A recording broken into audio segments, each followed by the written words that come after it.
오늘 다 같이 보실 하나님의 말씀은요, 마가복음 2장 18절에서 22절까지 말씀입니다. 마가복음 2장 18절에서 22절까지 말씀. 제가 가진 성경책으로는요, 신약 56면입니다. 마가복음 2장 18절에서 22절까지 말씀. 다 찾으시지 알고 제가 한 절, 우리 성도님들 한 절 읽도록 할게요. 요한의 제자들과 바리새인들이 금식하고 있는지라 사람들이 예수께 와서 말하되, 요한의 제자들과 바리새인의 제자들은 금식하는데 어찌하여 당신의 제자들은 금식하지 아니하나이까?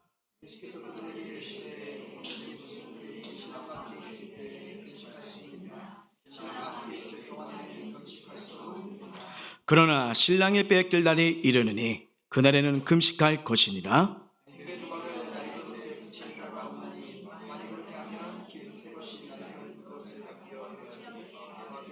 같이요. 새 포도주를 낡은 가죽 부대에 넣는 자가 없나니 만일 그렇게 하면 새 포도주가 부대를 터뜨려 포도주와 부대를 버리게 되리라.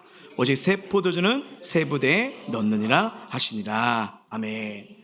다 같이 믿음의 선포하도록 하겠습니다. 시작. 우리 모두 주님의 은혜로 잘 됩니다. 더 잘 됩니다. 갈수록 더 잘 됩니다. 우리 가정 행복합니다. 더 행복합니다. 갈수록 더 행복합니다. 우리 가정 천국입니다. 우리 교회 부흥합니다. 더 부흥합니다. 갈수록 더 부흥합니다. 우리 교회 부흥의 물줄기가 뻗어나갑니다. 우리 교회 전도합니다. 더 전도합니다. 세계 선교 마무리합니다. 예수가 길이고 답입니다. 주님께 영광입니다. 아멘. 자, 오늘도 주의 성전에 나와 예배 드리시고 함께하는 모든 자들에게 하나님이 주시는 생수의 은혜, 기쁨의 은혜가 넘치길 주의 이름으로 축원합니다. 자, 오늘은 함께 어떤 상황에서도 답은 예수 그리스도라는 말씀을 가지고 함께 은혜를 누리고자 합니다. 여러분, 요즘 그 사이버 종교를 추적한 넷플릭스 아주 엄청난 화제를 일으키고 있죠. 그렇죠? 나는 신이다 하면서요. 그래서 JMS, 만민중학교회, 아가동산, 신옥주 등의 이 신을 실체가 드러내면서 이 화제가 일어나고 있잖아요. 자칫 뭡니까? 메시아입니다. 메시아 하면서, 그러면서 성도들을 미혹하고 성도들을 구타하고 성폭행하고 살인하는 모습이 상당한 충격을 주었죠. 예, 거짓된 진리로 막 사람들을 미혹하고 그들의 인생, 가정을 다 무너뜨리는 모습이 너무 안타까우면서 마음이 아팠습니다. 그래서 그들은요, 이 잘못된 교리, 잘못된 성경 공부, 그러다 보니 동아리, 심리상담, 뭐 설문조사, 아니면 뭐 걷기, 등산, 보드게임 등 이 친목 및 만남을 통해 가지고요, 또 이뿐이겠습니까? 그 대화 가운데 인생의 아픔, 뭐 취업난의 고통, 삶의 문제를 가서 정보를 얻고 친해진 다음에 그 다음에 종교감의 거부감이 있는지 없는지 확인해 본 다음에 그들의 방식으로 이끌기 시작하죠. 그리고 이 시한부 종말론을 통해서 주님이 재림하셨다, 영으로 오셨다 하면서 그 메시아가 나중에 그 교주다 하면서 자신을 믿도록 해가지고요, 모든 삶을 포기하고, 그래서 어떤 사람들은 막 저쪽 외지로 나가 있고 자기들만의 공동체를 매어가서 그렇게 묶여있는 이 모습을 보면서, 야, 이게 정말 진리를 바라보지 못한다면 이게 여러분, 나는 아니겠지 하겠지만, 아니요, 나도 우리 주변에서도 얼마든지 일어날 수 있는 겁니다. 근데 여러분, 그들의 공통점은 뭐냐면 자기가 신이에요, 구원자예요, 메시아예요.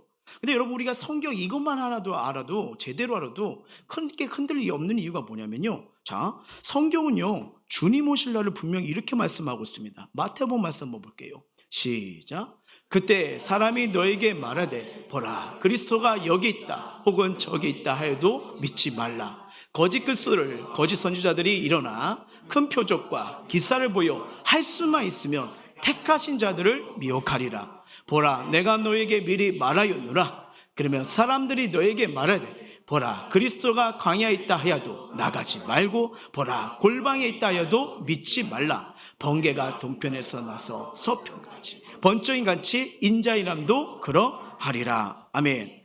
여러분, 주님 오실 날은 하나님만 하십니다. 그리고요, 올라가신 그대로 전 세계가 보는 동시에 다 보는 그날에 주님이 재림한다고 분명히 성경을 말하고 있어요. 근데 그들은 설교를 뭐 비유풀이로 막 이렇게 해가지고 기존 교회는 바벨론이다, 죽은 교회다, 막 이게 막 나팔 소리로 막 떠 죽는 소리를 한다면서 이 비유풀이를 한 다음에 결국 누구예요? 마치고 해서 교주가 바로 구원자다 마치잖아요. 여러분, 이게 보면 우둔하다 왜 그러냐 하지만 죄송합니다. 거기는 대학 교수도 있고요, 훌륭한 분들도 많아요. 이거 미혹의 영입니다. 미혹을 하는 거예요. 미혹을요. 그러다 보니까 이 이단 사이비 전문가이신 현대종교의 소장 타치원 소장님은요, 이단 사이비에 빠지지 않게 다음과 같이 주의를 줍니다. 사이비 종교에 포섭당하지 않는 딱 부러진 예방 방법은 없다. 그러나 봉사나 문화활동 등 종교와 전혀 관계없는 활동으로 친분을 쌓으면 접근한 다음에 신이나 하나님 얘기를 시작하면 의심해야 하고, 종교와 무관한 단체임에도 불구하고 종교적 얘기를 하면 반드시 검색을 통해 어떤 잔대인지 확인해야 한다. 지금 이게 더 많이 들어오고 있고요. 뭐 중국에서 뭐 전능신교 들어오고 있고요. 지금 점점 이렇게 하고 있는데, 여러분, 참 이게 사회가 혼란스러운요, 이 사람들의 마음 상태가 뭐예요? 뭔가 그 마음을 의지할 대상이 필요한 거예요. 근데 성경은 이게 하나님 우리에게 사모할 대상 하나님 바라보게 했는데, 이 어둠의 영혼, 거짓은요, 자꾸만 하나님이 아닌 보이는 것에 흔들리게 만듭니다. 보이는 것에 인생을 맡기게 하는 겁니다. 그러다 보니까 어떻게 해요? 그걸로 배반당하고 상처받고 고통받고 이런 거 아니겠습니까? 혹시 주변에 이단 빠진 자들 있으면 기도 많이 해주세요. 많이 해주시고요, 전문 이단 상자에게 꼭 인도를 해야 됩니다. 예. 그리고 기존의 이 그리스도인들은요, 목사님이 허락하지 않는 곳, 교회 외의 기도 모임, 성경 모임을 참여하지 않는 방법이 최고의 예방 방법입니다. 또한 최근 이단들 또는 삐딱한 시선으로 이 성경을 풀이하는 분들이 유튜브를 통해서 갖가지 방법으로 탁월한 영상을 올려 미혹하고 있어요. 근데 검증되지 않은 강사의 말만 듣고 그들의 삶을 보지 않고요, 그 상태에서 따른다는 거, 이거 되게 위험한 겁니다.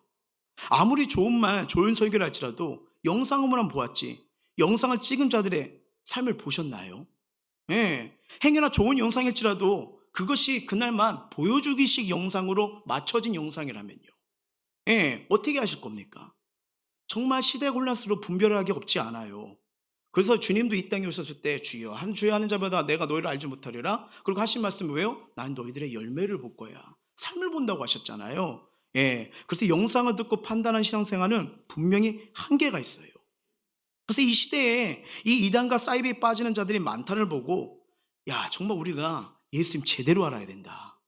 그리고 교회는 성도들이 바른 신앙생활, 바른 믿음 생활수록 잘 가르치고 양육하는 것도 정말 중요한 거다. 이걸 갖지 않는 이 책임감을 느끼게 되더라고요. 분별 없이 무미로한 진리, 다른 믿음, 온전하지 못한 신앙생활은요, 개인의 구원뿐 아니라 잘못된 인생으로 파경을 맞이하게 되고요, 그리고 그거를 자기에서만 끝나는 게 아니라 심지어 가족, 주변 사람들에게 알려줘서 같이 잘못된 신앙, 주님을 바라보는 신앙으로 같이 이렇게 퍼뜨릴 수 있는 그런 위험성이 많기 때문인 겁니다. 자, 제가 왜 이 사회적 이슈를 이렇게 말씀드렸냐? 예수님 시대도 지금 이런 상황이 많았어요. 무슨 말이냐면 예수님 시대도요, 이 잘못된 신앙각으로 사람들을 율법에 매여가지고요, 진정한 구원자이신 메시아를 못 보게 하는 사건들이 우리 성경을 통해서도 볼 수 있는 거 아니겠습니까? 그 예수님 당시에 예수를 만났던 많은 사람은요, 예수님 볼 때마다 정체성에 혼란이 오기 시작해요. 왜냐면 그들은 지금까지 만났던 그 예수님, 유대교의 랍비, 선생이라고 생각했지만, 근데 그 예수님이 말, 행동, 삶을 보면요, 그 구약시대 때 가졌던 율법, 가치, 승칸, 전통을 지금 예수님이 다 어떻게 해요? 파괴시키고 있는 거예요. 파괴시키고 있는 거예요. 그리고 분명히 성경을 가지고 있지만 해석과 삶의 적용이 다른 거에서 엄청난 혼란을 가지고 옵니다. 오늘 읽었던 우리 본문상을 보면요, 예수님 당시 바리새인들이나 이 세례 요한 제자들이 예수님의 제자들을 봐요. 이들은 금식을 되게 중요시 여깁니다. 금식 기도요. 근데 이들을 보게 되면요, 금식을 안 해요. 너무 잘 먹어요. 너무 잘 드세요. 우리가 바라는 모습 아니겠습니까? 너무 잘해요. 그러니까 이게 유대인들이 볼 때 예수님과 그의 제자들은 경건하지 못해.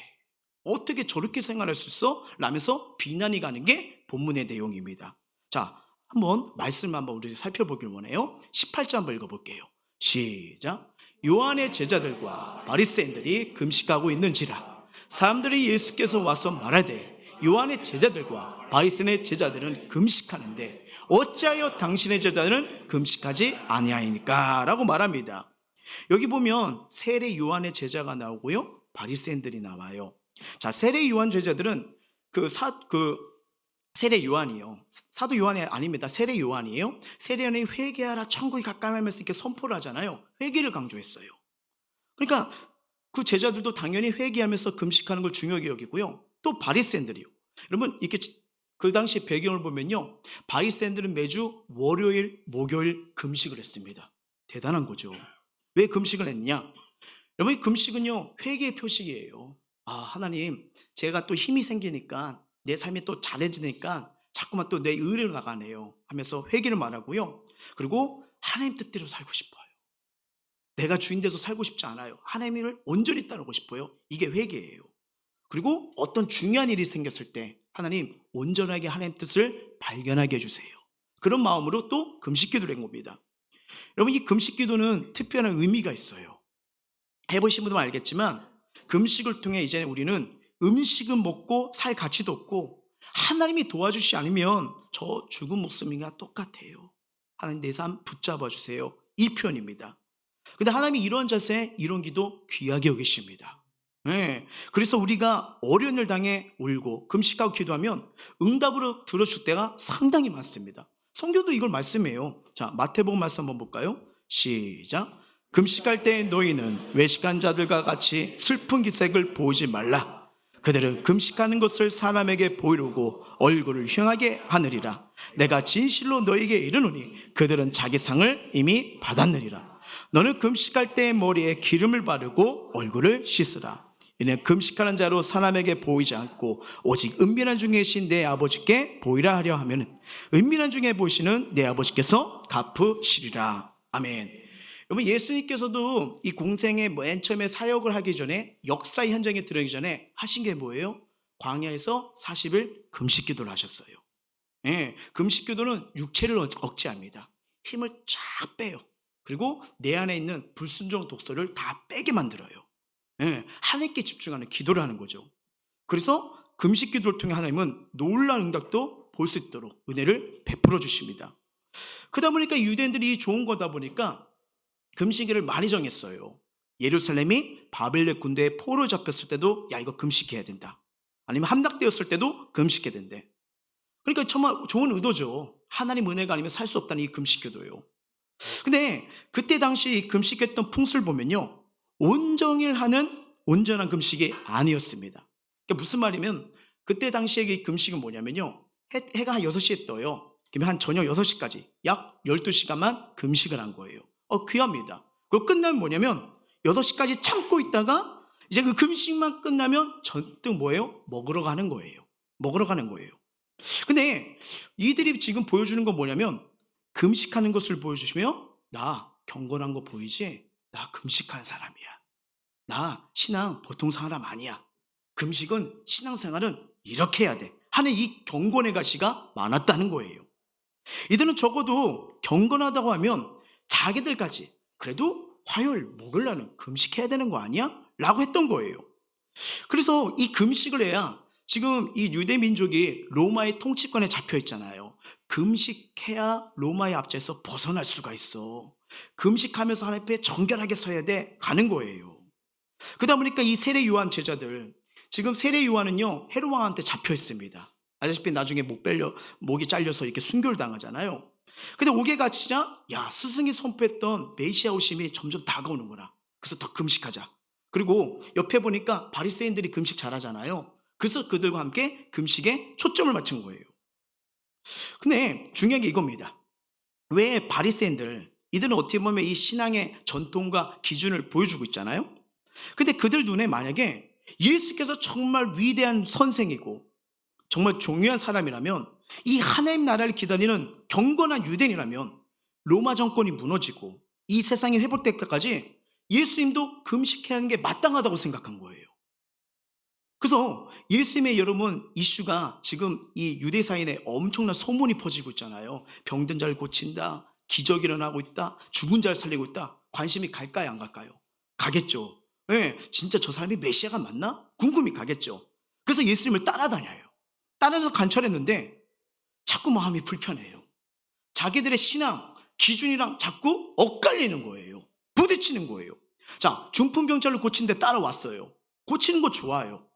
근데 뭐가 불편하냐? 예수님께서 중풍병자를 고친 다음에 뭐라고 말합니까? 내가 제사함을 받았느니라. 제사함을 선포하세요. 아니, 하나님 한 분만 할 수 있는 걸 예수가 하니까 충격입니다. 그러더니 또 따라가 봐요.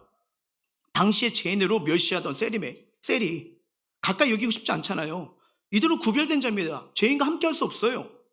그런데 마태의 집에 가더니 더러운 죄인들과 모여서 식사를 해요. 그리고 하는 말이 뭐예요? 나는 의인을 부르러 온 게 아니라 죄인을 부르러 왔다고 말씀합니다. 메시아가 오시면 이들 사상에는 의인은 상을 줘야 돼요. 그렇죠. 마땅히 죽을 죄인, 저주받은 죄인들은 구원받을 수 없어요. 그러니까 뭐예요? 심판 받아야 돼요. 이런 자기들의 신앙 선입견이 예수님을 따라가니까 부딪히는 거예요. 깨지는 거예요. 커다란 충격이 오는 겁니다. 너무나 놀라 지금 또 따라가 봤어요. 따라갔더니 뭡니까? 예수님과 제자를 살펴보니까 이들이 중요한 기도, 금식 기도를 안 해요. 너무 잘 드세요. 너무 잘 드세요. 그렇죠? 우리도 먹는 거 좋아하잖아요. 너무 잘 드세요. 그러니까 이걸 뭐예요? 당신들 엉터리 신앙이야. 비난하는 게 본문의 내용이에요. 아니, 당연히 유대인이라면, 진짜 하나님 믿는 자라면 어떻게 이렇게 신앙생활을 할 수 있어? 하나님을 비난한 겁니다. 그러자 이에 대해서 예수님은요, 자신과 예수님이 왜 금식을 안 하는지 오늘 이 본문에 세 가지 비유로 대답을 해줍니다. 19절과 20절이 뭐냐면 잔치 비유고요, 21절은 옷감 비유로, 그리고 22절은 포도주 비유로 왜 그렇게 하시는지 말씀을 해주시는 거예요. 자, 그럼 먼저 잔치 비유를 한번 보도록 할게요. 19절 20절입니다. 시작. 예수께서 그들에게 이르시되 오늘 집 손님들이 신랑과 함께 있을 때 금식할 수 있느냐? 신랑과 함께 있을 동안에는 금식할 수 없느니라. 그러나 신랑을 빼앗길 날이 이르니니 그날에는 금식할 것이니라. 아멘. 지금 예수님이 뭐라고 말씀하시냐면요, 혼인잔치가 벌어지고 있어요. 잔치입니다. 이 혼인잔치는 주인공인 신랑과 함께 있는 때라는 거예요. 이 유대교에서 흔히 잔치는 메시아의 구원의 때를 상징합니다. 이 잔치는요. 그러니까 당시 유대교에서는 그때도 마찬가지예요. 그 혼인잔치가 이러면요, 신랑과 친구들은요 금식 안 했어요. 잔치를 부르면서 먹고 마셨던 거예요. 자, 지금 예수님이 이 얘기를 왜 하신 거예요? 지금이 자신이 이 시대에 혼인잔치가 왔기 때문에 혼인잔치를 벌일 때라는 거예요. 구약의 약속이 자신이 왔기 때문에 이루어졌기 때문에 이때는 잔치의 때라는 거예요. 예, 구원의 날이 임한 거예요. 혼인잔치가 물려 퍼지고 있어요. 근데 바리새인들은 뭐예요? 아직도 메시아 보내주세요, 구원자 보내주세요, 금식 기도를 하고 있는 거예요. 주님은 오셨잖아요.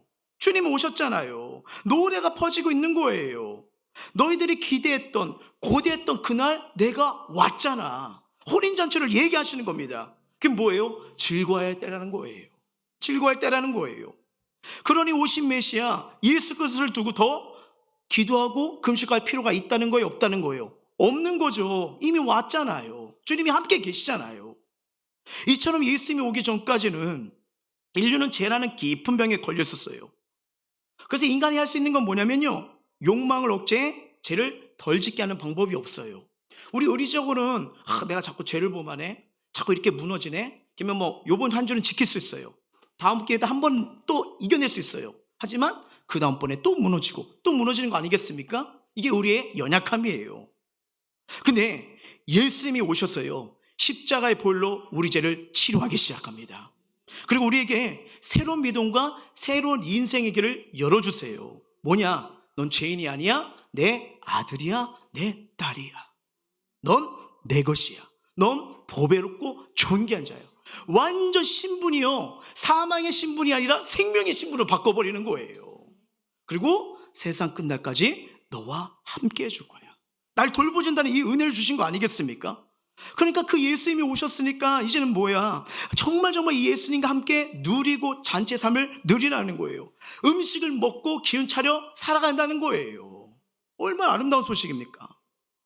분명히 예수님이 20절 이거잖아요. 신랑이 빼앗긴 날. 무슨 말이에요? 예수님이 죽으시면 제자들인 이 신랑을 빼앗긴 것 같아서 그때는 금식한다는 거예요. 알다시피 예수님이 승천하시고 이 땅에 있던 제자들 때에 따라서 금식을 했습니다. 근데 지금은 메시아가 왔으니까 금식을 멈추고요, 그분의 오심을 기뻐하는 게 마땅하다. 우리는 지금 잔치 중에 있다고 이 말씀을 통해서 말씀해 주신 거예요. 그러면서 두 번째 이 말씀을 하십니다. 21절 한번 읽어볼게요. 시작. 생배 조각을 낡은 옷에 붙인 자가 없나니 만일 그렇게 하면 기운 새 것이 낡은 그것을 당기에 헤어짐이 더하게 되느리라. 아멘. 무슨 말이에요? 새 옷감을 헌옷에 붙이면 새 옷감이 헌옷을 당겨 헌옷이 헤어지고 새 옷이 당기니까 헌옷 부분이 어떻게 해요? 찢어지잖아요. 나가 떨어지잖아요. 그게 뭐예요? 새 옷에 붙여야지. 새 옷에 붙여야지 이거예요. 여러분, 이걸 메시지 성경을 보면 더 실감나게 말합니다. 멀쩡한 스카프를 잘라서 낡은 작업복에 대고 깁는 사람은 없다. 서로 어울리는 천을 찾기 마련이다. 맞지 않습니까? 그렇죠? 이렇게 옷 입다가 단추가 떨어지면 여러분 할 때 이 단추 똑같은 거 가져가는 게 상식 아니에요? 아니에요? 혹시 다른 거 하셨나? 체인, 침입마다 다르겠지만. 그리고 이 색깔이 그랬으면 이 색깔 맞춘 거 새롭게 가는 게 맞는 거잖아요. 바로 이런 거예요. 어울리는 거예요. 무슨 말이냐면, 너희들이 가지고 있는 낡은 율법, 너희 신앙 태도로는 예수님을 평가할 수도 없고 바라볼 수도 없다는 거예요. 예. 지금 예수님의 은혜, 구원, 일하심, 제3을 이들은 지금 낡은 틀에서 못 받아들이는 거예요. 그 재밌는 건 뭔지 아세요? 이 사람들이 예수님을 평가하고 있어요. 평가하고 있어요. 어떻게 저렇게 신앙생활해? 어떻게 저렇게 말해? 구원자로, 메시아로 인정을 안 해요. 왜? 자기들의 기준에선 안 맞으니까. 지금 이 얘기를 하는 거예요. 그리고 주님이 이렇게 22절 이렇게 말씀하는 거예요. 시작. 새 포도주를 낡은 가죽 부대에 넣는 자가 없나니 만일 그렇게 하면 새 포도주가 부대를 터뜨려 포도주와 부대를 버리게 되리라. 오직 새 포도주는 새 부대에 넣느니라 하시니라. 아멘. 이 당시 이 포도주는요, 염소 가죽의 가장자리를 방수하게 기운 다음 가죽 부대에 보관했습니다. 그래서 이 새 포도주 가죽 부대에 거기 놓고 발효시키면요, 이 포도주가 꺼내서 발효가 되니까 팽팽해져요. 팽팽해져요. 이때 가죽 부대가 오래된 것이면요, 낡고 굳어져 있어 팽팽하게 부러운 것을 견디지 못하고 어떻게 해요? 찢어져 버려요. 터져버려요. 예. 그래서 뭐냐면 새 포도주는 새 부대에 담아야 탄력성 있고 부드러면서 오랫동안 보관한다고 주님은 말씀하고 있습니다. 잘 보세요. 지금 예수님은요, 혼인잔치, 옷감, 포도주 비유를 통해서 이 예수님과 새 시대가 왔기 때문에 금식과 같은 옛 의식이 새 시대와 이제는 어울리지 않는다는 거예요. 어울리지 않는다는 거예요. 그러니까 구약은요, 오실 메시아. 근데 신약에선 주님이 오셨잖아요. 그러니까 날마다 소를 잡고 양을 잡는 이 제사장의 예배를 드릴 필요가 있어요, 없어요? 없는 거잖아요. 그리고 말씀 자체신 예수님이 오셔서 예수님의 말, 그분의 행동, 그 삶 속에 뭐가 있다? 구원이 있다는 거예요. 생명이 있다는 거예요. 그러면 여기서 우리가 이렇게 설교하다가 어쩌면 이제 다르게 생각할 수도 있어요. 이젠 금식기도 안 해도 돼. 끝났어. 힘들었는데. 그잖아요. 우리 금식기도 하면 막 치킨이 날아다니고 피자가 날아다니고 막 고민되시잖아요. 그렇게 말씀하신 거, 그 이유가 뭘까요? 여러분 잘 보세요. 예수님은 금식 자체를 문제 삼으신 게 아니에요. 예, 금식할 때 그들의 외식주의요, 인본주의요, 공로요, 받지 나 이렇게 하고 있어. 이걸 문제 삼은 거예요. 분명히 이 땅에 예수님이 오셨습니다. 새 시대가 시작되는 거예요. 근데 성경을 많이 안다는, 신앙생활을 오래 했다는 이 종교지도자들은요, 새 시대 예수님이 왔음에도 불구하고 과거, 외식주의, 자기들이 만든 이 신앙생활, 공유성에 빠져서요, 뭐 하고 있습니까? 여전히 하나님의 안 오심을 선포하고 있고요, 구원자가 안 오심을 선포하고 있고요, 구원자가 오신 예수님을 정죄하고 있는 거예요. 정죄하고 있는 거예요. 그러니까 새 포도주가 왜요? 주님이시잖아요. 근데 그들의 생각, 그들의 신앙, 마음 제사가 헌 가죽이라는 거예요. 받아들이지를 못해요. 받아들이지 못하는 거예요. 그리고 금식을 통해서 뭡니까? 공로요. 예, 인간의 힘으로 구원을 이루겠다. 여러분, 인간의 힘으로 구원이 가능합니까? 죄 없는 자가 해야 되거든요. 완벽한 인간이 해야 되거든요. 0.0001%의 죄도 없어야 되거든요. 이 공로에 빠져 있는 거예요. 예수님은 이 새 시대에 복음은 절대 외식주의나 인본주의나 인간 공로의 가죽으로는, 낡은 가죽으로는 담을 수 없다고 이 말씀을 주시는 겁니다. 이 말씀을 가만히 보니까 우리 신앙의 위기가 어디서 시작할까? 바로 이런 부분이에요. 이런 부분이에요. 예수를 믿고 찬송도 부릅니다. 교회 가서 예배도 드립니다. 설교도 듣는데 변하지 않는 사람이 있어요. 10년이 지나도 변하지 않는 사람, 20년이 지났는데도 내가 변하나 봐라 하면서 자기 고집대로, 자기 생각대로, 자기 편한 대로 신앙생활하고요. 이제 어느 정도 아니까 남을 정죄하고 비판하고, 왜? 자기가 세운 그 틀에서 벗어나질 못하니까요. 지금 바리새인들이 지금 그런 거잖아요. 그것을 벗어나질 못하니까 주님의 구원하심, 인도하심, 살아계심을 받아들이지 못하잖아요. 하지만 이런 모습이 우리한테 있으면 우리 그러면 안 됩니다. 누구에든지 여러분, 예수님을 진짜 만나게 되면 변화가 나타남을 믿으시길 바랍니다. 생각이 달라지고 목표가 달라지고요, 삶의 방식이 달라질 수밖에 없어요. 이게 성경의 약속이에요. 자, 요한복음 말씀 한번 볼까요? 시작. 이는 혈통으로나 육정으로나 사람의 뜻으로 나지 아니하고 오직 하나님께로부터 난 자들이다. 혈통, 선민사상, 우리 아버지가 아브라함이야. 나 우리 신앙이 뭐 3대 5대 째기야. 혈통, 육이요, 사람의 뜻이요, 내가 세운 신앙생활, 내가 생활하는 뭐 하나님과의 관계, 내가 보는 뭐 나의 기준 속에서 생각하는 나의 삶의 틀이요, 사람의 뜻이 아닙니다. 하나님께로 난 자라고요. 성경은 분명히 말씀하고 있어요. 여기서 하나님께로부터 난 자라고 묘사한 거는요, 성도들에게 이와 같은 삶의 뭐예요? 근본적인 변화가 일어난다는 거예요. 변화가요. 여러분, 만약에 술 주정뱅이가 예수를 믿은 후에도 계속 술에 쩔어 살아요. 술에 쩔어요. 그러면 그 이전과 조금 더 달라진 게 없다? 그러면 진정한 믿음인지 진짜 점검해 보셔야 됩니다. 도둑질하던 사람이 예수를 만나고서도요, 여전히 거기에서 벗어나지 못해요. 불로소득으로 부를 축적한 사람이 예수님을 만난 후에도 여전히 그 방법으로 같은 방식으로 산다면, 이거 예수님을 믿는다는 그 증거 전혀 보기 쉽지가 않죠. 그렇죠? 근데 성경은 예수님을 믿는다는 것은 새로운 사람이 된다고 성경은 말씀하고 있습니다. 고린도후서 5장 17절이에요. 시작. 그런즉 누구든지 그리스도 안에 있으면 새로운 피조물이라. 이전 것은 지나갔으니 보라 새 것이 되었도다. 아멘. 새로운 피조물이에요. 새로운 피조물이 됩니다. 성격도 변하고 생각도 변하고 인생도 변한 거, 이게 진짜 그리스도인의 삶이에요. 오늘 이 말씀이 우리 모두에게 변화되는 삶, 새로운 삶, 예수가 주시는 그 은혜를 그대로 받아줄 수 있는 그런 축복의 시간이 되길 주의 이름으로 축원합니다. 어떻게 보면 여러분, 구약시대는 율법시대였어요. 문자 그대로 해석했습니다. 그래서 마음속으로 무슨 생각을 하든 형식만 지키면 됐어요. 형식만요. 마음속으로 미움, 분노가 있어도 그걸 잘 감추면, 아, 오늘 티 안 났어, 괜찮아 하면서 할 수 있어요. 실제로 뭐 형식적인 것만 지켜도 별 문제가 없거든요. 이 대부분 사람들이 이런 종교 생활을 하고 있는 거예요. 근데 신약시대에 예수님이 오시면서 달라졌습니다. 외형을 뛰어넘었어요. 옛날에는 막 회개하는 모습 옷만 찢으면 됐잖아요. 오, 회개하네. 그래서 주님 뭐라고요? 마음을 찢으라고 하잖아요. 누군가에게 아픔과 상처와 고통을 줬냐? 그럼 어떻게 해요? 회개하라고요. 그걸 또 살인죄라고 할 정도까지 주님이 그렇게 말씀하시잖아요. 주님이 오시니까 달라지는 거예요. 근데 주님이 주신 말씀 중에 가장 큰 애는 뭐냐면요, 율법보다 더 중요한 걸 말씀하십니다. 은혜입니다. 은혜예요. 값없이 베풀으시는 은혜예요.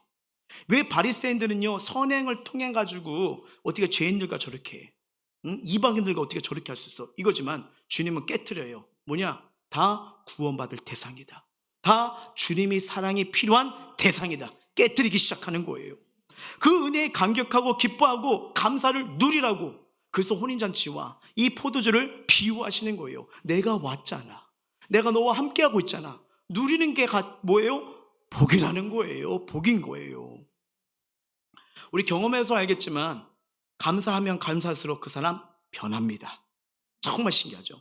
기뻐하면 사람이 변해요. 근데 불평하고 원망하면요, 사람 변하지 못합니다. 그렇죠? 네. 그래서 성경은요, 불평과 원망을 하지 말라는 거예요. 불평할 만해도 원망할 만해도 하지 말라는 거예요. 왜? 그리할수록 내 영이 죽습니다. 희한해요. 우리 삶 속에 감사와 기쁨이 이렇게 사라져버리면요, 병들어져요. 그 병들면 뭐냐면 하나님의 살아계신 인도하심이 안 느껴져요. 내가 제일 고민하는 게 바로 뭐냐면 세상 일로 고민하게 되는 거예요. 물론 우리가 세상 속에 있기 때문에 고민할 수 있어요. 아파할 수 있어요. 염려할 수 있어요. 근데 성경은 답을 줘요. 주님께 맡기라고요. 주님이 돌보신다고요. 여러분, 우리는 이런 고민이 회복되셔야 돼요. 아, 예배 드리고 싶어. 자꾸 고민돼요. 어떻게 하면 더 예배를 드릴까? 저 이런 상담 좀 받아봤으면 좋겠어요. 목사님, 더 성경 보고 싶어요. 어떤 말씀 보면죠? 저 이런 상담 받고 싶어요. 네. 근데 우리 고민이 그런 고민이 아니라, 여러분, 내가 붙들고 있기 때문에, 내가 거기에 매여 있기 때문에 그것 때문에 스트레스 쌓이고 뭔가 생각, 마음이 이렇게 연약해져 가는 거 아니겠습니까? 신앙은요, 원망과 불평을 배우는 게 아니라 감사와 기쁨, 찬양을 배우는 게 진짜 신앙생활입니다. 신앙생활이에요. 지금 예수님은 새 시대의 복음, 이 유대주의, 낡은 가죽 부대에 담을 수 없다고 하시는 거예요. 그러니까 부딪히는 거예요. 복음은 외형, 인본, 자기 공로로 결코 공전할 수 없고요. 외형, 인본, 자기 공로는 구원을 못 받습니다. 절대 못 받아요. 복음은 우리에게 그래서 좋은 소식이에요. 은혜야, 믿어봐, 붙잡아봐. 조건이 없어요. 있는 그대로 날 사랑하시는 거예요. 근데 유대인들은 자꾸 조건을 따지잖아요. 금식했어? 어디서 태어났어? 어느 민족이야? 이방이야? 이렇게 자꾸 조건을 걸잖아요. 복음 뭐예요? 누구든지 내게로 오라 이거예요. 얼마나 커다란 은혜입니까? 그 은혜 속에 우리가 오늘 주님 앞에 서 있는 줄 믿습니다. 그렇게 이게 나오는 거 아니겠어요? 하나님께서요, 우리 삶 속에요, 역사하시고 우리 교회와 가정, 개인의 삶에 개입하셔서 은혜를 다 쓰기 때문에, 그래서 우리가요, 예수님을 믿고요, 회개하고 따라간다면요, 하나님의 복된 다스림을 누구나 받을 수가 있습니다. 우리가 사람들에게 가시하기 위해, 혹은 하나님의 구원을 따내기 위해서 종교 행위를 할 필요가 없다는 거예요. 만약에 인간이 스스로 선행이나 고행을 해서 구원을 받겠다, 혹은 천국을 이겠다, 이 생각 가지면요, 낡은 가죽부대입니다. 가죽부대예요. 종교적 고행이란 낡은 가죽부대에 복음의 세포들을 담을 수가 없는 거예요. 왜요? 신앙생활은 내 힘으로 하는 게 아닙니다. 그분의 은혜예요. 그분의 인도하심이에요. 그분의 붙드심이에요. 여러분 아시죠? 고인된 우리나라의 유명한 성철 스님이에요. 다 들어보셨죠? 결혼 직후 부모와 처자식을 버리고요, 종교적 고향에 매진하게 됩니다. 부모가 찾아와도 수행에 방해가 된다고 해서 만나지 않고요, 심지어는 그 거처에 철조망을 쳐놓고요, 10년 동안 사람들이 들어오지 못하게 했어요. 사람 만나지 않겠다. 지금 1년째 사람 안 만나고 계신 분이요, 우리 힘들죠. 막 힘들면 막 전화해서 만나줘, 내 얘기 들어줘. 이게 우리의 삶 아니겠습니까? 대단한 고행이에요. 그리고 여러분 16년 동안 솔잎가루와 쌀가루만 드셨어요. 대단한, 그분 나중에 옛날에 뉴스 보신 분들은 알겠지만 예전에 그분 소천했을 때 몸에서 사리가 나오잖아. 이건 엄청난 고행과 이거에서 나오거든요. 우리는 살이 안 나오잖아요. 뭐 성경적이지 않지만 그만큼 그렇게 막 뭐라고 해야 될까, 고행하면서 몸을 그렇게 하면서, 그리고 정말 유명한 것은 8년 동안 눕지 않고 앉아서 잠을 자기도 하셨습니다. 만약에 여러분 종교적 이 고행을 통해서 구원이 있었다면 이분이 구원 받으셔야죠. 더 이보다 적절한 사람이 있을까요? 근데 이 승려 성철이 임종 직전 고백한 열발성은요, 우리 마음을 아프게 합니다. 죽기 직전에 했던 그의 열발성 뭡니까? 일편세 남녀 무리를 속여 미치겠으니 그 제업이 하늘에 미쳐 수미산보다 더 크구나. 불교에서 말하는 산인데 가장 큰 산이에요. 예, 산채로 불에 아비지옥으로 떨어지니 하니 망갈래 되는구나. 한 덩이 붉은 해가 푸른 산에 걸렸구나. 죄가 해결됐어요? 못했어요? 못했어요. 그 구원을 위해, 완전한 행복을 위해 세속을 털어내기로 했지만 고백은 이거였습니다. 종교적 인본주의 결말이 이렇게 비참하면 이 세속적 인본주의 결말도 비참해지는 거예요. 내 힘과 노력으로서 성공해야겠다. 이 생각 우리 다 갖고 있잖아요.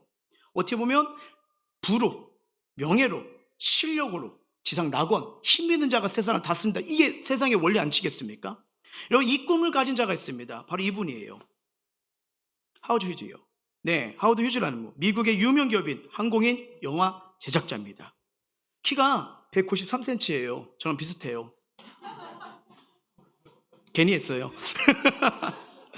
그는 성공해가지고요, 세상을 자기 발치에 놓습니다. 이렇게 지나다니다가 리조트가 보여요. 그러면 우리 한번 다음에 예약해서 가보자. 이게 우리 생각 아니에요? 그 사람은 사요. 레벨에 달립니다. 지나가다 좋은 집이 보여요. 어디 집이야? 그 집도 사요. 와, 우리는 막 게스트 하우스 이제 1박 2일 묵을 수 있는 알아보잖아요. 레벨이 달라요. 예, 레벨이 달라요. 좋다는 집은 다 사요. 근데 말년에 정신병에 걸리기 시작합니다. 그래서 운동 생활을 해요. 그러다가 이제 라스베가스 이쪽에 좋아하는데, 거기서 이제 집 이런 게 이제 또 다른 데 있으니까 마음에 드는 호텔을 사버립니다. 예. 여러분, 이 불면증 환자예요. 밤새도록 TV를 보기 위해서 어떻게 했는지 아십니까? TV 방송국을 사버립니다. 예. 그리고 마지막 4년은 바하마의 사두나 리조트에서 최고의 부관들만 대하고 그렇게 살았는데, 근데 나중에는 결혼 생활도 안 돼서 이젠 떨어져지고 전화통만 하는 그런 삶으로 점점 바뀌어요. 그리고 지상 낙원의 꿈을 꾸며 여러 가지 일을 했지만, 이 마지막에는 움직일 수 없어서 방 안에서 요강으로 소변을 보았답니다. 머리카락과 손톱이 너무 거치게 자라고 나중에 여러분 합병증 때문에 193cm인데 몸무게가 40kg예요. 떨어져요. 그리고 나중에 시신을 발견했는데 지문으로만 이 사람이었구나라는 걸 알게 되는 거죠. 제가 왜 이 말씀을 드릴까요? 인간 스스로 노력해서 이 땅에서 낙원을 만들겠다는 이 하워드 휴즈요, 그 꿈이 산산조각 났다는 거예요. 예. 그래서 여러분, 인간적으로 뭔가 할 수 있는 걸 가지고 하나님 나라, 주님의 은혜, 주님의 생명, 이 낡은 가죽 내 방식으로 받을 수가 없다는 겁니다. 없다는 거예요. 여러분, 세상 씨는 되게 편해요. 종교는 편해요. 이렇게 사찰이든 아니면 이렇게 해가지고 그냥 인사하고 이렇게 물줄 주고 복 잘 되게 해주세요. 아니면 나무에 달아가지고 이렇게 하면 쓰면 되잖아요. 되게 쉽죠. 편할 때 내가 할 때만 가면 되는 거예요. 근데 성경은요, 기독교는 달라요. 제사의 제도, 예배의 제도가 있습니다. 구원의 문에 들어가고 양문으로 들어간 다음에 물병에 손을 씻어야 되고요, 죄를 회개하고요, 그리고 경건한 마음으로 하나님의 은혜로 그분의 방식대로 예배드리라고 해요. 근데 여러분, 이걸 기억하셔야 됩니다. 내 편한 대로 내 방식은요, 구원이 없습니다. 구원의 길은 하나님이 열어주신 방법대로 가야 돼요. 그걸 우리에게 알려주시는 거예요. 그래서 이 하나님의 은혜, 나라, 방법은요, 내 생각에는, 내 틀에는, 내가 육신으로 받아들이기에는 부딪힐 수밖에 없다는 거예요. 역사가 안 일어나는 거예요. 어떻게 보면 이 스스로 노력해서 지상랑을 만들어 영원한 복 나누겠다며 그렇게 갔지만 안타깝게 비참한 최후를 맞이하잖아요.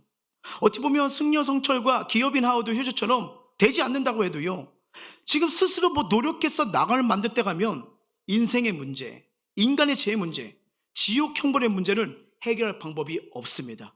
이 세 가지는요, 누구든지 죽음 앞에 맞이할 인생의 가장 중요한 질문이 되거든요. 예수님을 믿는다고 말하지만 여전히 내가 내 인생의 주인 되어 살아가고 있지는 않으십니까? 내 방법으로 나의 왕국을 건설하면서 하나님이 거추장스럽다고, 좀 부담된다고, 이 말씀은 좀 나한테 안 비쳤으면 하면서 하나님을 저 뒷방 노인처럼 홀대하고 있지는 않으십니까? 우리 또한 비참한 인생을 그렇게 가면 내가 스스로 만들어가는 거예요. 성경은 우리는 예수 그리스도를 우리 구원자, 우리 삶의 주인으로 분명하게 모시길 주의 이름으로 축원합니다. 이런 인생에게 소망이 있는 거예요. 소망이요. 우리가 지금 이 마가복음을 통해서 보게 될 사실이 뭡니까? 예수님은 하나님의 아들이세요. 그래서 한세병과 중풍병자도 고치십니다. 예수님이 심지어 최악의 죄인 세리도 용서하시고 주님의 제자로 불러주시잖아요. 예수님은 스스로 잘났다고 뻐기면서 지상랑을 위해 몸부림치는 자칭 의인들을 부르러 오신 게 아니에요. 스스로 죄인인 걸 알아요. 늘 염려와 근심과 아픔 속에 사는 거 알아요. 무거운 짐을 혼자 슬슬 풀 수 없기 때문에 예수님, 제 인생에 예수가 필요합니다.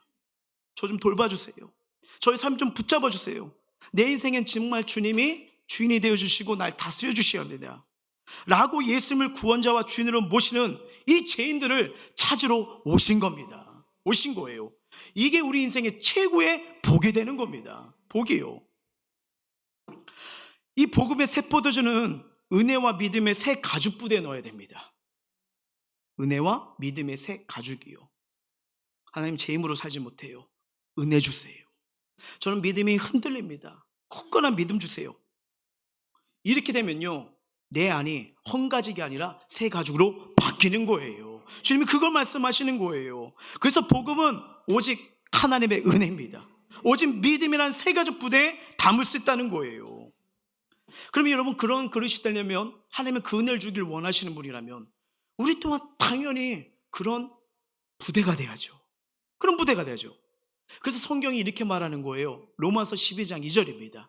시작. 너희는 이 세대를 본받지 말고 오직 마음을 새롭게 함으로 변화를 받아 하나님의 선하시고 기뻐하시고 온전하신 뜻이 무엇인지 분별하도록 가라. 아멘. 강조하는 게 뭐예요? 마음을 새롭게 해요. 새롭게 하라는 겁니다. 예. 여러분, 뭐 기존 생활에 예수님 한 분 더 추가요, 이 방식에서는요 변화가 안 일어나요. 변화가 안 일어납니다. 그 예수의 생명의 내내 제대로 역사할 수가 없는 거예요. 예수님을 내 삶에 모셔드리면 내 삶의 가죽 부대도 바뀌어야 된다는 겁니다. 이건 내 삶의 뭐예요? 우선순위, 가치관, 삶의 방식 전체가 바뀌어야 된다는 걸 얘기를 해주는 거예요. 그래서 마음을 바꿔라. 여러분, 혼자 살다 보면요, 이제 혼자 살다가 결혼하면 혼자 살던 원룸이 아니라 같이 살 집을 마련해야죠. 그렇죠? 그리고 결혼했는데 혼자 먹던 식탁 그대로 갖고 와서 나 혼자 밥 먹을게 하면 그 결혼 생활 어떻게 되죠? 뒤지게 맞아요. 큰일 나요. 예, 함께 먹을 수 있는 식탁으로 바꾸는 것처럼 주님과 함께하는 삶으로 바꿔야 된다는 거예요. 바꿔야 된다는 거. 분명한 건 예수의 은혜가, 예수의 삶이, 예수의 능력이 내 삶 바꿉니다. 놀라워요. 놀라워요. 바뀌어요. 바리새인들은 자신들이 갖고 있던 이 선입견으로 예수님이 그들 삶에 역사하시는 걸 제안하잖아요. 죄인과 함께 하지 마세요. 금식하셔야 됩니다. 기준의 틀로 가잖아요. 그러니까 어떻게 해요? 예수님의 죄 용서를 못 받는 자들이 이들이잖아요. 그리고 알다시피 지금도 유대인들은 뭐예요? 통곡의 벽에서 지금도 기도하잖아요. 주님 보내주세요. 메시아 보내주세요. 얼마나 안타까워요. 주님이 이미 2000년 전에 오셨다 가셨는데. 더 안타까운 것은 자신들도 그렇게 믿지 못할 뿐 아니라 남들도 그렇게 믿지 못하게 하는 거예요. 그래서 바른 신앙, 바른 믿음이 이렇게 중요합니다. 아까 이단자를 말한 것처럼 이단자뿐이겠습니까? 어쩌면 교회 안에서도 나도 모르게 이런 종교적인 부분에 있으면요, 그 은혜와 생명 누리지 못할 뭐니라 못하니까 나눠줄 수도 없는 거예요. 없는 거예요. 예수의 생명을 받아들이면요, 이제 예수의 생명이 풍성할수록 내 삶 어떻게 해요? 개편하셔야죠. 예, 함께 하도록요, 내 시간도, 삶의 우선소리도, 가치관도 새롭게 해야 될 줄 믿습니다.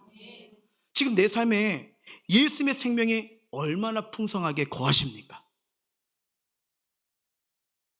지금보다 더 풍성하게 주님이 거하시도록 하려면요, 내 삶의 내 고정관념, 이것만큼은 하나님 앞에 포기 못해 라면서 내가 기준 삶이 있을 거 아니에요. 내어드리라는 거예요. 온전히 다스리도록요. 우리가 신앙생활 무너지는 부분이 내가 내어드리지 않는 그 부분 때문에 그런 거 아니겠습니까? 우리가 하나님 앞에 드리지 못한 시간, 기도의 시간 얼마큼 드리고 계세요? 그리고 예배 삶은요, 헌신의 삶은요, 물질은요, 시간 등 우선순위를 점검해 보라는 거예요. 내가 주인 되면요, 그 어느 것도 내어드리길 못해요. 그러니까 하나님은 인격적이십니다. 못 따르시래요. 그냥 지켜볼 수밖에 없는 거예요. 근데 주님은요, 우리에게요, 풍성한 생명의 은혜를 주길 원하세요. 이게 주님의 약속입니다. 근데 그 은혜를 받는 우리 또한 그 은혜를 주길 원하는데 내 그릇이 이만큼이면 충만한 은혜가 부어져도 이만큼밖에 못 받는 거예요. 이만큼밖에 못 받으니까 하나님 아는 것도 요만큼, 요만큼밖에 못 받으니까 주님을 향한 믿음도 요만큼밖에 되는 거 아니에요. 입을 열결 여십시오. 은혜가 넘치도록, 생명이 넘치도록, 충만한 은혜가 넘치도록, 그런 복된 삶이 저에게 주의 이름으로 축원합니다. 요새 개인적으로 훈련하는 게 있어요. 계속 믿음의 말이에요. 믿음대로 된다, 기도대로 된다, 꿈대로 된다. 여러분, 이렇게 삶을 보면 뭐 가정이든 일터든 또 이 사랑과의 관계도 우리 삶 속에 문인 걸 보면 이게 정말 풀리지 않는 몸에 내면 우리 좌절이 오잖아요. 낙심이 오잖아요. 절망이 오잖아요. 여러분, 그럴수록 계속 믿음을 선포하십시오. 믿음의 말 선포하면요, 내 삶을 에워쓰는 어둠의 영 떠나갑니다. 왜냐면 성경은요, 대적하라고 했거든요. 그대로 눌리면 안 돼요. 나는 원래 이래, 내 삶은 눌리나 봐, 난 안 되나 봐, 그치, 이게 또 내 모습이지. 아이고, 막 예배 가다 기도하면 두 손 올려서 하나님 이대로 살게요 하다가 나가자마자 벌써 손 내리고, 나가자마자 무너지면 또 우리 좌절하잖아요. 아니요, 다 그래요. 그럴수록 믿음의 말을 선포해야 돼요. 하나님, 나 붙들고 계셔. 하나님, 나 축복하셔. 하나님, 우리 가정 반드시 역사하실 거야. 들어 쓰실 거야. 하나님이 새 일을 행하신다니까. 여러분, 이 선포하면요, 그 길만 보여요. 하나님이 그렇게 영원의 눈을 열어주시거든요. 이게 정말 중요한 거 아니겠습니까? 그래서 오늘 말씀이 어떤 상황에도 답은 예수님이에요. 예수의 이름을 찾으라는 거예요. 한평생 민족 복음을 위해 살아왔던 대하선교 선교회 고 김준건 목사님 아시죠? 네, 이 목사님 때문에 우리 한국의 대표적인 홍정길 목사님, 하현정 목사님, 김민주 목사님 등 이 대표적인 목사님들이 수없이 일어났죠.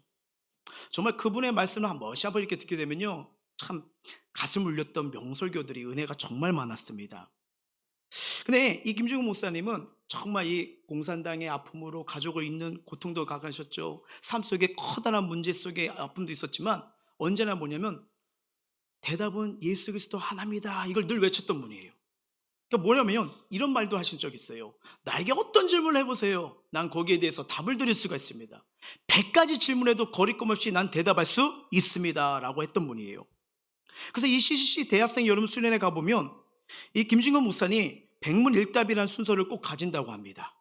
예, 참석한 청년들이 그때 얼마나 큰 감동을 받는지, 어떤 질문이 나와도요, 대답은 딱 하나예요.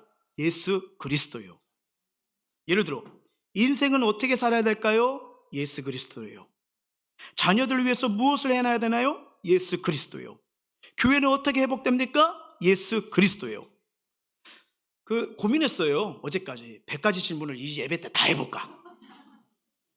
그러면 다 물론 우리 성도님들 이렇게 마음이 넓으시고 이렇게 좋으셔가지고 하겠지만, 이제 한 50가지 질문을 했을 때 어떤 분은 분명히 입술이 두툼해지고 어떤 분은 이제 밥 먹을 시간인데 왜 밥 안 먹이나 뭐 이런 생각을 했는데, 뭐 다 하면 좋겠지만 몇 가지 질문을 했는데 우리 성도님들이 한번 답해 보세요. 너무 은혜가 되더라고요. 자, 한번 시작하겠습니다. 절대 잊지 말아야 할 일은 무엇입니까? 세상이 내게 돌을 던져도 상관 안 하는 이유는 무엇입니까?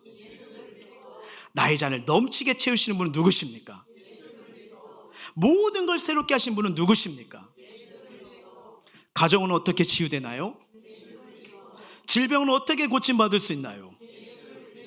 죽음이 나를 묻지 못하는 이유는 무엇입니까? 절망 따위가 나를 꺾지 못하는 이유는 무엇입니까?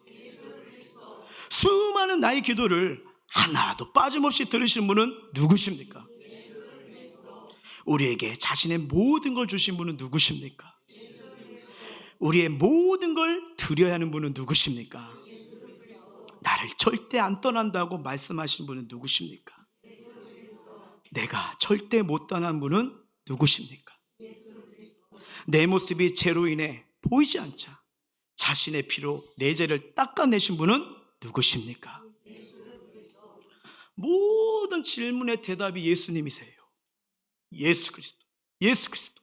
대답을 하면서 그 대답을 했던 사람들이 변해가는 거예요. 예수 그리스도, 그분이 인생의 모든 문제의 답이구나. 저는 누가 뭐래도 이 진리를 확실히 믿어요.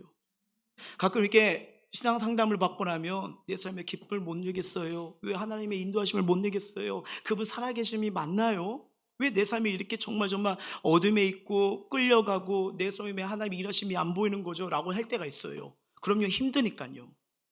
문제가 이렇게 내 삶에 다가오면 문제가 크다 보니까 이 문제보다 크신 하나님을 보지 못할 때가 있더라고요. 그래서 외치라는 거예요. 예수 이름이요. 예수 그리스도예요. 그러면 그분이 내 안에서 역사하십니다. 왜? 함께 계시니까요. 주님은요, 자신의 이름을 부른 자 절대 홀로 두지 않아요. 힘들 때, 어려울 때 여러분 주의 이름을 외치십시오. 건져냄 받습니다. 구원의 주님이시기 때문에요. 저는 참 이 찬양이 너무나 좋아요. 슬픈 마음 있는 사람 예수 이름 믿으며 영원토록 변함없는 기쁜 마음 얻으리. 우리 함께 불러볼까요? 슬픈 마음 있는 사람 예수 이름 믿으며 영원토록 변함없는 기쁜 마음 얻으리. 예수의 이름은 세상의 소망이요 예수의 이름은 전국의 기쁨일세. 아멘. 우리 옆 사람한테 한번 축복했으면 좋겠어요. 예수의 이름으로 천국 기쁨 누리시길 바랍니다. 아멘. 말씀을 맺도록 하겠습니다. 예수님을 만나게 된 건 완전히 우리에게요 구시대가 가는 거예요. 믿기 전에 나의 삶이요, 후회하고 슬퍼하고 공허하고 외로웠던 삶이 가는 거예요. 근데 예수 믿는데 자꾸 이것이 또 온다? 어렵지 않아요. 또 옛 삶을 내가 붙잡았다는 거예요. 옛 방식대로 내가 살고 있다는 거예요. 그러니까 뭐예요? 옛 방식, 옛 틀, 옛 헌가죽으로는요 새 포도주, 새 은혜를 받을 수가 없는 거예요. 분명한 건 주님은 오늘도 새로운 은혜 충만하게 부어주십니다. 그 충만한 은혜와 기쁨을 우리를 다시 살리시는 분이에요. 그럼 딱 하나예요. 그 은혜와 그 사랑을 거부하는 옛 방식, 옛 자, 옛 틀 내려놓으시라는 겁니다. 예, 놀라운 은혜를 주는 거 아니겠습니까? 그래서 이 은혜를 주시는 이 생명한 충만한 은혜 주시는 예수님이 답이 되는 거예요. 어떤 상황도 답은 예수 그리스도인 겁니다. 여러분, 그분이 하실수록 의지할수록 삶에 힘이 생겨요. 세상을 이길 수 있는 능력이 임합니다. 예수님을 간절히 의지하는 마음으로 기도하면요 반드시 기도의 열매 나타납니다. 응답 이루어집니다. 그런 마음으로 기도하면요 삶의 문제도 이기고요 병도 이길 수 있습니다. 여러분, 주님만이 답이라는 이 마음으로 찬송하면요 가정의 문제도 사업의 문제도 떠나갑니다. 그런 마음으로 말씀 듣고 은혜 받으면요 삶의 모든 문제가 새 포도주, 새로운 은혜 감당할 수 있는 능력이 임하는 거예요. 임하는 거예요. 지금 나의 삶을 무너뜨리고 뒤흔들버리고 어떻게 보면 세상을 보면 거짓된 진리, 거짓된 소문 우리 막 혼란시키잖아요. 그래서 정치, 경제, 문화 보면 소망이 있나? 어떻게 살아가나?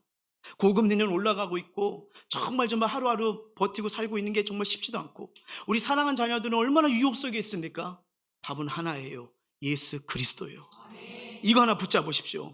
그러면 주님은 오늘 새 포도주 이길 수 있는 은혜 주세요. 두려워하지 말라고 은혜 주세요. 내가 너와 함께 하다고 은혜 주십니다.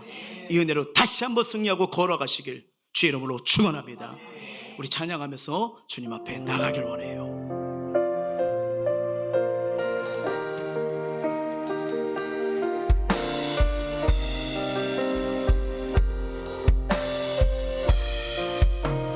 주여 우린 연약합니다.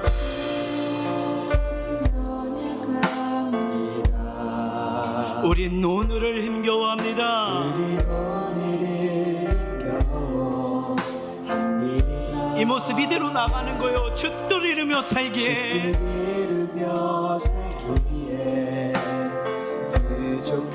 우린 연약합니다.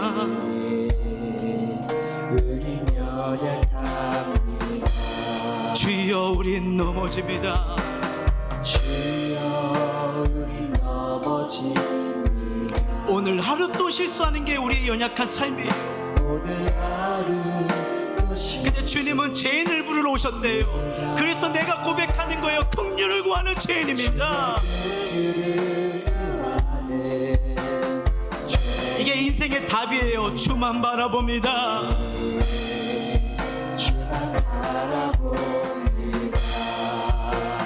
한없는 주님의 은혜.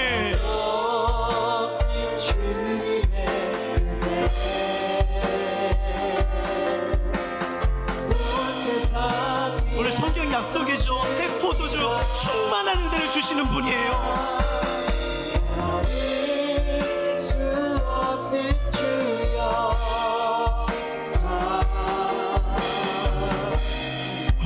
땅 위에 주만 주님만이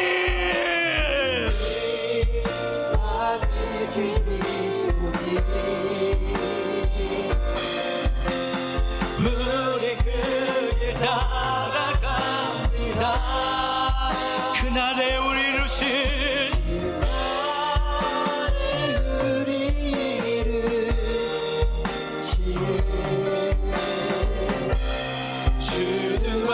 자, 충만한 은혜, 한없는 은혜를 부어주옵소서. 한없는 주님의 은혜.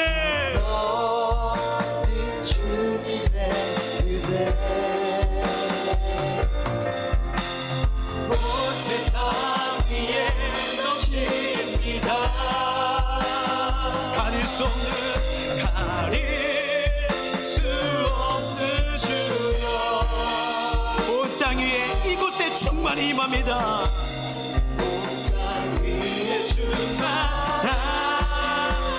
주님만이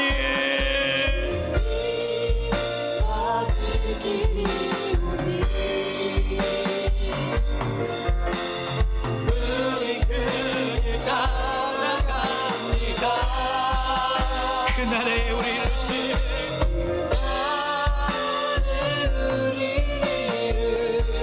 주는 완전합니다. 우리 평생의 고백, 평생의 기도 제목이 되길 원해요. 주님만이 이기리오니. 주님만이 이기리오니. 우리 그길 따라갑니다. 그날에 우리를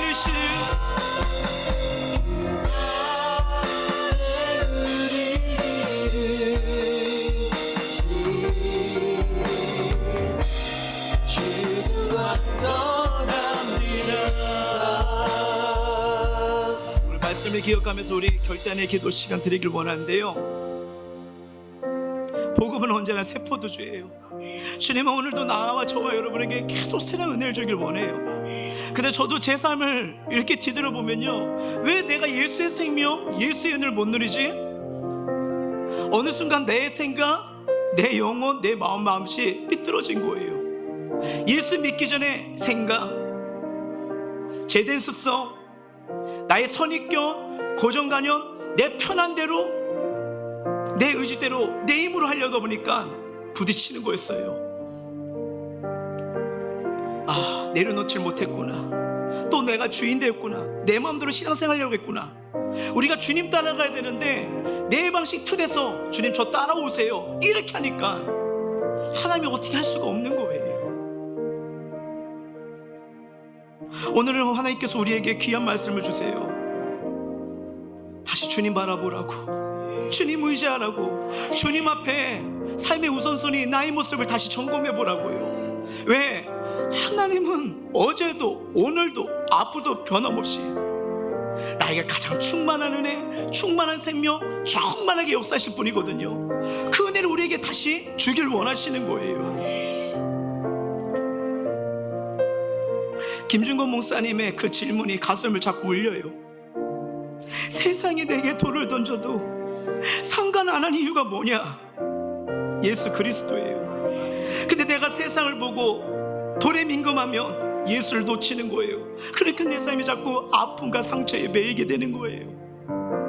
나의 자를 채우시는 분이 예수 그리스도인데 다른 걸로 채우려니까 그것 때문에 아파하고 쓰라리하고 괴로워하고, 모든 걸 새롭게 하신 분이 누구십니까? 예수 그리스도잖아요. 근데 새롭게 하시는 예수님을 바라보질 않아요. 가정은 어떻게 치유되나요? 질병은 어떻게 고침받나요? 절망 따위가 나를 꺾지 못한 이유가 무언가요? 우리에게 자신의 모든 걸 주신 분이 누구예요? 나를 절대 안 떠난다고 말씀하신 분이 누구예요? 내 모습이 죄로 인해 보이지 않자 자신의 피로 내 죄를 닦아내신 분이 누구예요? 답은 예수님이십니다. 오늘 이 예수님 다시 바라보며, 주님, 나의 의와 선행으로는 한계가 있어요. 이제 나를 내려놓길 원합니다. 인간의 힘으로 하는 것을 빼길 원합니다. 다시 답이신 예수님, 어떤 상황에서 내가 의지할 뿐 예수님, 나에게 소망과 생명을 주신 예수님, 나를 다스려 주시고 그 충만한 은혜로 진정한 변화가 내 안에 일어나게 하여 주시옵소서. 그리고 그 충만한 은혜로 말미암아 나를 통해 가정에, 일터에 뻗어나가도록 이 시간 충만한 생명, 충만한 은혜, 충만한 소망이 넘치게 하여 주시옵소서. 우리 마음을 토하고 입술 열어 간절히 기도하겠습니다.